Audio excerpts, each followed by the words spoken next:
துள்ளுவதோ இளமை படத்தின் மூலமா பாப்புலரான ஆக்டர் அபிநய் இன்னைக்கு இறந்து போயிருக்க சம்பவம் ஒட்டுமொத்த திரையுலகத்தையும் அதிர்ச்சியில் ஆழ்த்திருக்கு அப்படின்னு தான் சொல்லணும்.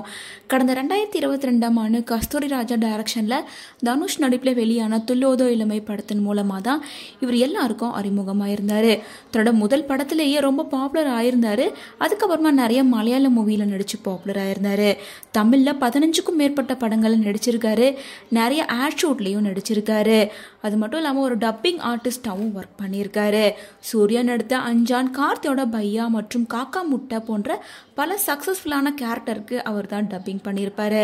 இந்த நிலையில் கடந்த சில நாட்களாகவே அவர் வாய்ப்பு இல்லாமல் வருமானமின்றி ரொம்ப பொருளாதார நெருக்கடியில் சிக்கியிருந்தாரு. அதை தொடர்ந்து அவருக்கு கல்லீரல் பாதிப்பு இருக்கு, உடல்நிலை ரொம்ப மோசமாக இருக்கு, ஆளே அடையாளம் தெரியாத அளவுக்கு மாறிட்டாரு அப்படின்னு ஒரு வீடியோ வைரலாச்சு. அதை பார்த்து பல பேர் இவருக்கு இப்படி ஆயிடுச்சா அப்படின்னு வருத்தப்பட்டு பேசிட்டு இருந்தாங்க. இந்த நிலையில தான் அவரோட மருத்துவ செலவுக்கு உதவி கேட்டு ஒரு வீடியோ போஸ்ட் பண்ணியிருந்தாரு. அதை பார்த்து actor Dhanush and actor KPY Bala இவங்க 2 பேருமே உதவி செஞ்சிருந்தாங்க. தனுஷ் 5 லட்ச ரூபாய் பணம் கொடுத்து உதவி செஞ்சிருந்தாரு. அதே போல KPY பாலா 1 லட்ச ரூபாய் பணம் கொடுத்து உதவி பண்ணி ஆறுதல் சொல்லி ஒரு வீடியோ போட்டிருந்தாரு.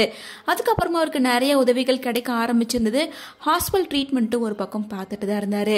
இப்படி உடம்பு சரியில்லாத நிலையிலுமே ரீசெண்டா தான் ஒரு படத்துல நடிச்சு இருந்தாரு.